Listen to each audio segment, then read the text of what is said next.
What is up, Pisces? How are you guys doing?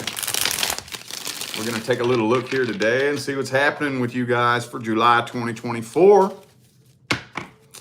July 2024 for Pisces.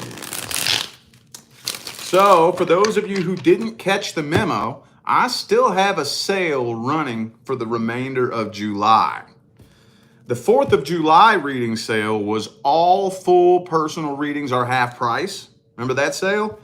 Well, since the 4th of July is over, the only readings that went back to regular price were my one-day turnaround readings because I got pretty booked out on those things. But all the rest of my full personal readings are still half price, except for the one-day turnaround. So for those of you who would like a personal reading, if you check the description of the video, you'll find a link that'll take you straight to that page on my website, where you can find everything you need to know as far as how to go about doing that. All right, y'all, enough babbling. I want to do something a little bit different here. I'm starting these off with the past energy of the person that you're dealing with. What was this person's energy in the past? What was their past feelings, intentions, energies, and especially when you all very first connected. There it is. Past energy of the person Pisces is dealing with. Let's see. Oh, man. So this person was very, very, very lonely when you all first came together. Now, you may not realize this. You're probably like, what are you talking about? This person was not lonely. Because 9 of Pentacles upright, but 9 of Cups reversed. I didn't say they weren't self-sufficient. This person may have been very self-sufficient, but they were very, very, very empty and lonely. I think they were a little bit afraid to come forward and really express how they feel. A little bit afraid of that. Also, too, I think they had a little bit, this person was kind of weird. They were lonely and empty and they wanted a relationship, but at the same time, they were afraid of commitment and afraid of settling down. Does that make any sense? You know, yeah. Have you ever, I mean, actually, honestly, if I think back, I can kind of remember how that feels. I've been in that position before where it's like you're lonely, you want somebody, but you're scared to settle down. You're scared to commit. You know, it's kind of like this internal tug of war, you know? So that's kind of where I'm thinking this person was in the past. They were they were at war with themselves when y'all first connected.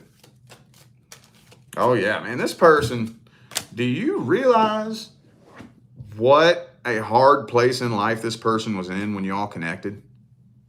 You may not realize it. Because of the Emperor, 9 of Pentacles, they may have looked like they were keeping it all together. They had their ducks in a row, they poop in a group, they had their shit together, right? But they really did not. They really did not. This person was a fucking mess when y'all first connected. They were a mess. And you know what, too? You know what? I have to say it. You're probably the only person that gave him a chance. You're probably about the only person that would give him the time of day, man, for real. Yeah, horrible communicator too. But they may have kind of acted like they were uninterested, or they may have kind of kept you at an arm's distance. You may have been confused about their feelings. They spent more time sitting around stalking and watching you when y'all first connected than they did actually talking to you. Like, you know, you may have thought that, well, they don't text very often, you know, and they may kind of seem like they're keeping me at a distance, but no, they were sitting around, when y'all weren't talking, they were sitting around going through all your social media, watching everything that you're doing and all that shit, you know. I think they may have had some trust issues, honestly. Well, I know that some of you all were screwed over very badly by this person. And you're waiting to hear me tell you that this person was a low-life, scum-sucking, piece of shit little fuck bag. But I don't think so. I know some of y'all are going to be mad at me for that. I'm not saying they didn't do nothing bad. I'm not saying that. Oh, I'm not saying that. I'm saying that whatever they did, it didn't come from a place of malice and evil. It came from a place of them just being so fucking broken. So fucking broken. I don't think they had any business getting into a relationship to begin with. I don't think so. I don't think so. Some of you dealing with an Aries. I also have Cancer here. Who else? And Taurus. Some of y'all dealt with a Taurus. All right, well, let's look at the current energy of this person. What's the current energy of the person Pisces is dealing with?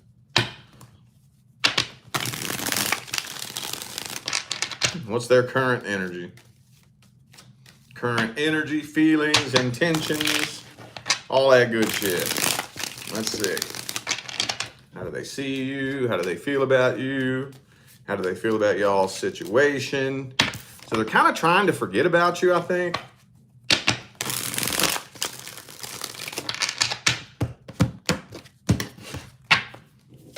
Yeah, Tower card. I mean, they feel like it's over. It's a done dollar. They have no choice but to move on from this. Believe it or not, it does hurt them to move on from this. It does. They're not moving on from this. It's not like they're moving on, happy, going on with their life, you know. Oh no, this is a very difficult transition that they're making. They're trying to forget about you. They feel like it's over. There's no point. It's a done dollar. But they still see you as the Lover's card and the Empress. So they wish it would have worked out. Deep down. They just don't feel like that's a possibility for some reason. It's not telling me why. They still keep an eye on you. They do still be keeping an eye on you. Thank you, Bella, for that super chat. Appreciate you. They just don't have a very positive outlook on where this connection is going at all. And I don't know why yet. It's not telling me. Why? Why does this person, let's see if it'll tell me. Why does this person not have any faith in their connection with Pisces? Why is that? They don't want the drama. They don't want the drama. They don't want the conflict. Now, this is through their perspective. Okay, this isn't the end-all, be-all gospel of truth. This is their energy. This is the way they see things, whether it's true or not. But they feel like being connected with you is nothing but drama.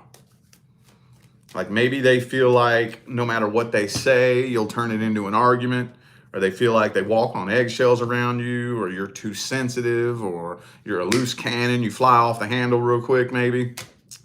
Why do they feel that way? I don't know. I'm not judging you. I'm not saying that it's true or it's not true.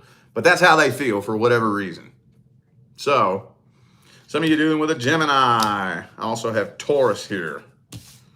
Okay, well, let's see if they're going to take any action towards you. It don't look like it, but I'll check. We'll check just to see. Is this person taking action towards Pisces? Universe. 2 more shuffles, 2 more. 1 and 2. Let's see.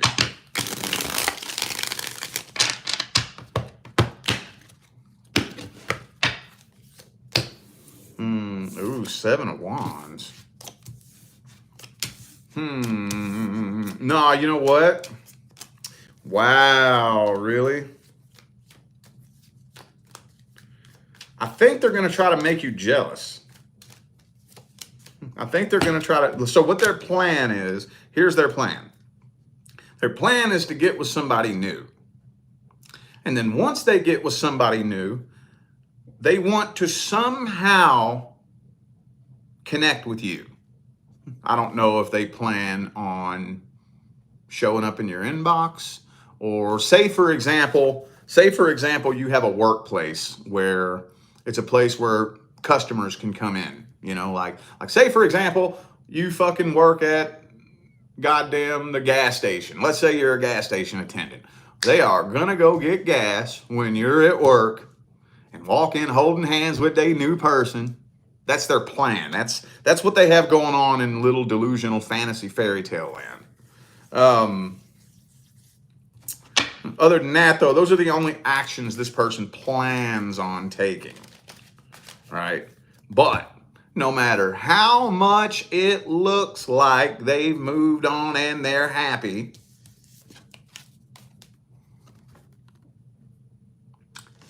it's bullshit. This is how they really feel. Take a good little gander at that card.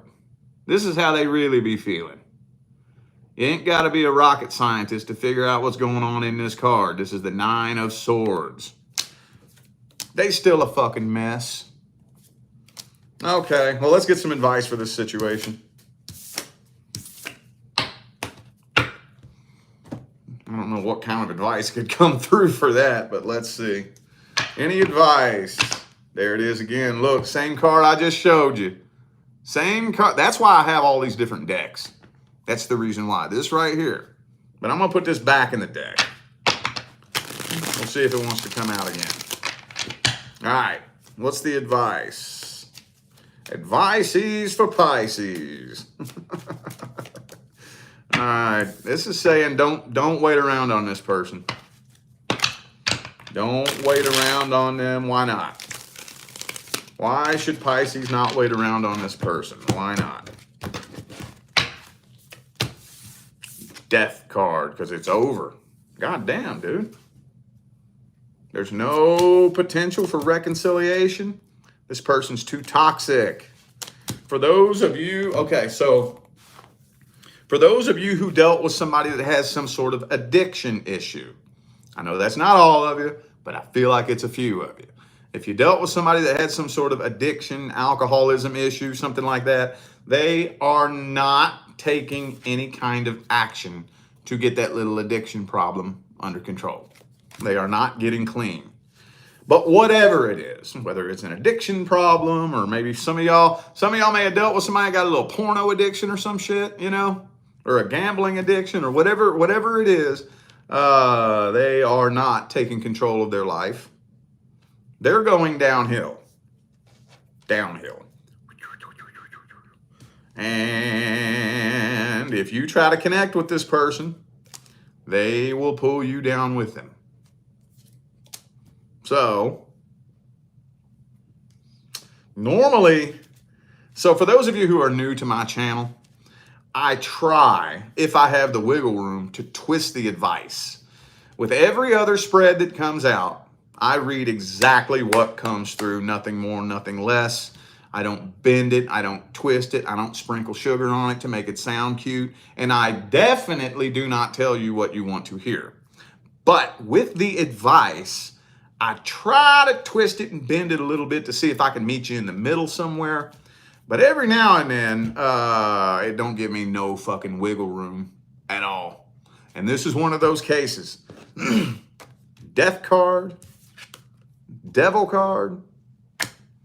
I ain't got no wiggle room there, dude. Tower card. It don't get no dunnier than that. It's done. It's done.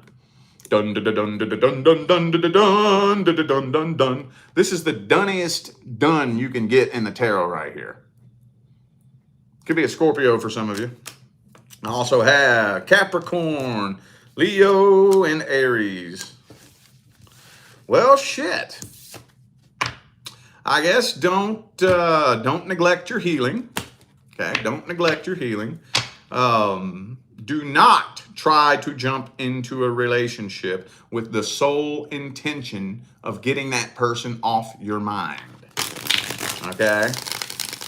And then on the other side of that coin, if you just so happen to find yourself in a relationship, don't let a new relationship distract you from healing that you need to do. All right? Okie dokie. Let's see what's coming in next. What is coming in next for the Pisces collective? What's coming in next?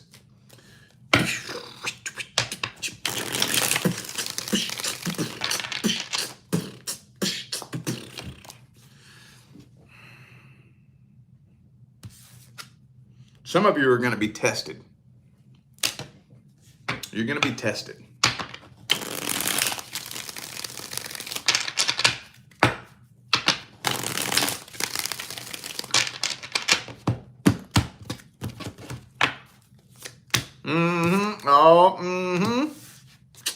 Some of y'all are going to be tested. So there's good news and bad news.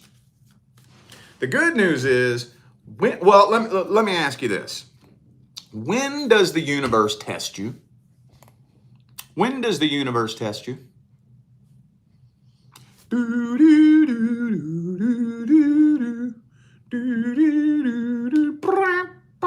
The universe tests you when it's time to level up.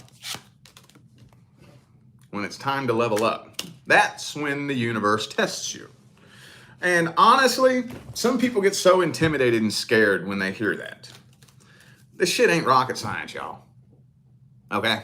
We as humans have this bad habit of sitting around and talking about the lesson that we learned, right? We like to tell everybody, oh, I learned my lesson on this.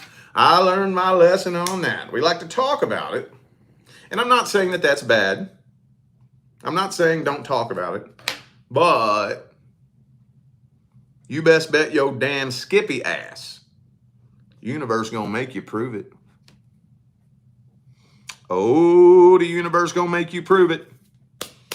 You say you learned your lesson? Okay, cool. Show me. Prove it. The universe gonna pop a door open. An open door of opportunity will pop open for you to engage in a situation that for some of you, it's going to be like, you know how many people come to me for readings and they'll say, these two people I'm dealing with, both of them are Aries, right? They both got Virgo moons. They both work at a gas station. They both, like all these, it's like, duh, because you didn't change frequencies from one person to the next. That's why. Why do I only attract Scorpios? Because you're not changing frequencies from one person to the next. So anyway, though, you're going to find yourself with the opportunity to engage in a situation that's just like a situation you've been involved in the past. All right. Best case scenario, you've learned every lesson you needed to learn. Right? Your spidey senses start tingling. You smell the bullshit from a mile away. You completely avoid that situation altogether. You pass the test with flying fucking colors and never even knew you were being tested. It flies right over your head. You have no clue anything even happened. That's best case scenario. Worst case scenario, you do the same thing you did last time and you get the same thing you got last time. Most people, honestly though, most people who pass the test fall kind of somewhere in the middle. Give or take, you know. I would say it's most people. Most of the clients that I've talked to, you know, who are going through this kind of shit or who went through this, fall somewhere in the middle, you know. Universe pops that door of opportunity open for them and they immediately are a little bit hesitant, right? But they go ahead and acquiesce to dipping their toes in the water and seeing what this is all about. And it don't feel right. Something feels weird. Something feels off. Feels funny. Something strange. I don't know. So we go on a few more dates and that strange, funny feeling just don't go away. And I'm like, okay, sorry, but I just don't think we vibing. I don't think we vibing, so I'm not going to waste your time. I'm not going to waste my time. It was good to meet you. Yeah, I'm gonna go this way. Can y'all hear me? My screen froze up.